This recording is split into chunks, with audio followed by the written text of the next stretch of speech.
Assalamualaikum warahmatullahi wabarakatuh. Halo teman-teman semua, berjumpa lagi di channel Galeri RNSW. Di video kali ini, saya akan menceritakan tentang 10 kerajaan Hindu-Buddha di Indonesia. Seperti apa ceritanya? Yuk, langsung saja kita simak videonya. 10 kerajaan Hindu-Buddha di Indonesia. Indonesia merupakan salah satu negara yang memiliki sejarah yang panjang.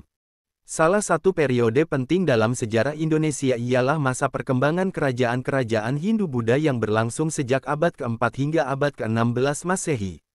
Kerajaan Hindu-Buddha di Indonesia merupakan kerajaan-kerajaan yang menganut agama Hindu atau Buddha, yang dijadikan sebagai agama resmi atau mayoritas. Kerajaan-kerajaan ini juga dipengaruhi oleh kebudayaan India, baik dalam hal bahasa, sastra, seni, arsitektur, hukum, maupun pemerintahan. Agama dan kebudayaan Hindu-Buddha masuk ke Indonesia melalui jalur perdagangan maritim yang menghubungkan Indonesia dengan India, Tiongkok, dan Timur Tengah. Pada masa itu, Indonesia dikenal sebagai wilayah yang kaya akan rempah-rempah, emas, perak, mutiara, dan komoditas lainnya yang diminati oleh pedagang-pedagang asing. Para pedagang India datang ke Indonesia membawa agama dan kebudayaan asalnya. Mereka berinteraksi dengan masyarakat lokal, baik secara damai maupun konflik, dan menyebarkan ajaran Hindu dan Buddha melalui misi-misi keagamaan, perkawinan, pendirian kuil, pembuatan prasasti, dan pemberian hadiah kepada raja-raja setempat. Agama Hindu dan Buddha memiliki konsep-konsep seperti reinkarnasi, karma, nirwana, dewa-dewa, puja, mantra, latihan spiritual, dan lain-lain yang dapat diterima oleh masyarakat Indonesia. Sehingga masyarakat tertarik dengan agama dan kebudayaan Hindu-Buddha, karena dianggap sesuai dengan pandangan hidup mereka. Selain itu, agama dan kebudayaan Hindu-Buddha juga memberikan legitimasi bagi raja-raja Indonesia untuk memperkuat kedudukan dan kewibawaan mereka. Raja-raja Indonesia mengadopsi sistem pemerintahan monarki absolut yang berdasarkan pada konsep Dewa Raja atau Raja sebagai penguasa tertinggi. Berikut beberapa kerajaan Hindu-Buddha yang terkenal sejarahnya di Indonesia. Yang pertama, Kerajaan Kutai. Kerajaan Kutai merupakan salah satu kerajaan Hindu di Indonesia yang berada di Pulau Kalimantan. Letak kerajaan Kutai berada di daerah Muara Kaman di tepi Sungai Mahakam, Kalimantan Timur. Kerajaan Kutai merupakan kerajaan Hindu tertua di Indonesia yang didirikan oleh Maharaja Kudungga pada abad ke-4 Masehi. Kerajaan ini dikenal dari prasasti Yupa yang ditemukan di hulu Sungai Mahakam. Prasasti Yupa berisi tentang sumpah Raja Mulawarman kepada para dewa Hindu sebagai ucapan syukur atas keberhasilan pemerintahannya. Kerajaan Kutai berlangsung hingga abad ke-17 Masehi, meskipun mengalami pasang surut dan pergantian dinasti. Kerajaan Kutai mencapai puncak kejayaannya pada masa Raja Mulawarman, yang mengadakan upacara korban emas dan menghadiahkan 20.000 sapi untuk golongan Brahmana. Kerajaan Kutai runtuh ketika Raja Kerajaan Kutai terakhir yang bernama Maharaja Dharma Setia tewas di tangan Raja Kutai Kartanegara ke-13, yaitu Aji Pangeran Anum Panji Mendapa. Yang kedua, Kerajaan Tarumanegara. Kerajaan Tarumanegara merupakan kerajaan Hindu pertama di Pulau Jawa yang didirikan oleh Jayasingawarman pada abad ke-4 Masehi. Kerajaan Tarumanegara terletak di Jawa Barat, yang berpusat di Sundapura, yang sekarang dikenal sebagai Kota Bekasi. Wilayah kekuasaan Kerajaan Tarumanegara hampir meliputi seluruh wilayah Jawa Barat dan Banten. Kerajaan Tarumanegara juga memiliki pengaruh besar pada kerajaan yang ada di Jawa Tengah dan Jawa Timur. Kerajaan ini dikenal dari 7 prasasti, yaitu Ciaruten, Tugu, Kebon Kopi, Pasir Awi, Jambu, Muara Cianten, dan Cidanghiang yang tersebar di sekitar Sungai Citarum dan Teluk Jakarta. Prasasti-prasasti ini berisi tentang silsilah raja-raja Tarumanegara, daerah-daerah yang dikuasai, dan pekerjaan-pekerjaan umum yang dilakukan. Raja yang terkenal dari kerajaan Tarumanegara ialah Purnawarman yang berhasil memakmurkan pertanian, dengan saluran irigasi yang dibuatnya. Kerajaan ini runtuh pada abad ke-7 Masehi akibat serangan kerajaan Sriwijaya. Yang ketiga, Kerajaan Pajajaran. Kerajaan Pajajaran merupakan kerajaan Hindu yang terletak di Jawa Barat, yang berpusat di Pakuan atau sekarang disebut Kota Bogor ini juga sering disebut dengan Negeri Sunda, Pasundan, atau Pakuan Pajajaran. Kerajaan ini didirikan oleh Raja Srijaya Bupati pada abad ke-7, atau tahun 923 Masehi. Kerajaan Pajajaran merupakan kelanjutan dari kerajaan-kerajaan yang berdiri sebelumnya, seperti Kerajaan Tarumanegara, Kerajaan Galuh, Kerajaan Kawali, dan Kerajaan Sunda. Kerajaan Pajajaran mencapai masa kejayaan pada masa pemerintahan Sri Baduga Maharaja atau Prabu Siliwangi, yang pada saat itu kerajaan dalam keadaan teratur dan tentram. Prabu Siliwangi membebaskan penduduknya dari 4 macam pajak. Ia juga dikenal sebagai pemimpin yang memegang teguh asas kesetaraan dalam kehidupan sosial masyarakat. Kerajaan Pajajaran runtuh pada tahun 1579 Masehi akibat serangan dari Kesultanan Banten. Yang keempat, Kerajaan Kalingga. Kerajaan Kalingga merupakan kerajaan Hindu-Buddha yang didirikan oleh Prabu Wasumurti pada abad ke-6 hingga abad ke-7 Masehi. Kerajaan ini terletak di bagian utara Jawa Tengah, tepatnya di wilayah Jepara. Kerajaan Kalingga dikenal sebagai Kerajaan Holing atau Kerajaan Keling. Kerajaan ini dikenal dari beberapa prasasti, yaitu Tukmas, Naskah Pararaton, Candi Angin, dan lainnya. Prasasti Tukmas berisi tentang perintah raja untuk menghormati Brahmana pendeta Hindu dan biksu pendeta Buddha. Naskah Pararaton menyebutkan bahwa kerajaan Kalingga dipimpin oleh Ratu Sima yang terkenal dengan hukum mati bagi pencuri. Kerajaan Kalingga mencapai puncak kejayaan pada masa pemerintahan Ratu Sima yang berkuasa antara tahun 674 sampai 695 Masehi. Kerajaan Kalingga runtuh pada abad ke-7 Masehi akibat pemberontakan Sanjaya yang kemudian mendirikan Kerajaan Mataram kuno. Yang kelima, Kerajaan Sriwijaya. Kerajaan Sriwijaya merupakan kerajaan maritim dan pusat penyebaran agama Buddha terbesar di Asia Tenggara.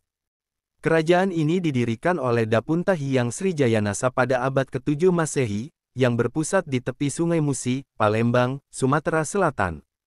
Kerajaan ini dikenal dari prasasti Kedukan Bukit, Talang Tuwo, Kota Kapur, Karangbrahi, Palas Pasemah, dan naskah-naskah dari India, Tiongkok, dan Arab. Prasasti ini berisi tentang ekspedisi militer Dapunta Hyang untuk menaklukkan wilayah-wilayah di Sumatera, Jawa, Kalimantan, dan Semenanjung Malaya. Naskah dari India, Tiongkok, dan Arab menyebutkan bahwa Kerajaan Sriwijaya merupakan kerajaan yang kaya, makmur, dan berbudaya tinggi. Masa kejayaan Kerajaan Sriwijaya terjadi ketika Balaputra Dewa berhasil mempertahankan kerajaannya dari serangan Kerajaan Mataram kuno, dan mampu menguasai Selat Malaka. Kerajaan Sriwijaya runtuh pada abad ke-14 Masehi akibat serangan Kerajaan Majapahit dan Kerajaan Singasari. Yang keenam, Kerajaan Mataram kuno. Kerajaan Mataram kuno atau Mataram Hindu merupakan kerajaan Hindu-Buddha di Indonesia yang dikenal dengan sebutan Kerajaan Medang.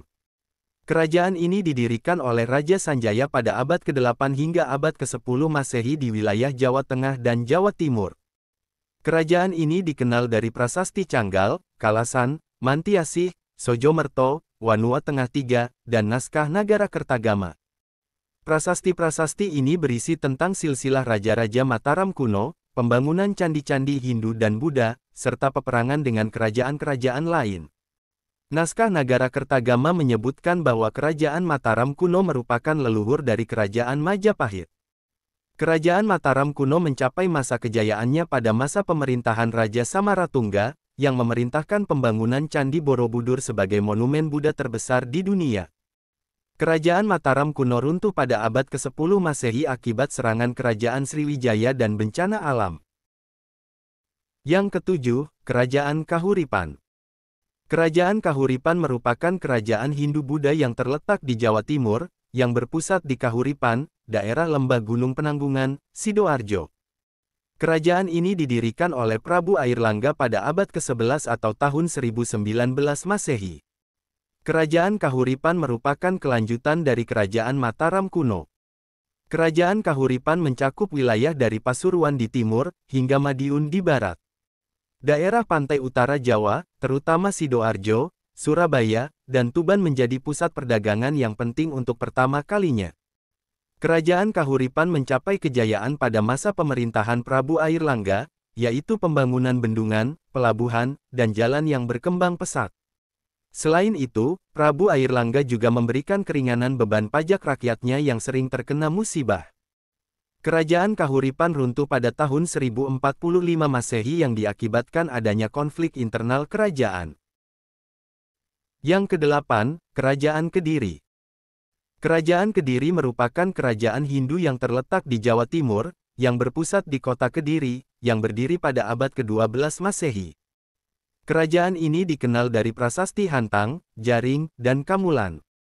Sistem kepercayaan yang berkembang di Kerajaan Kediri ialah Hindu Shiva.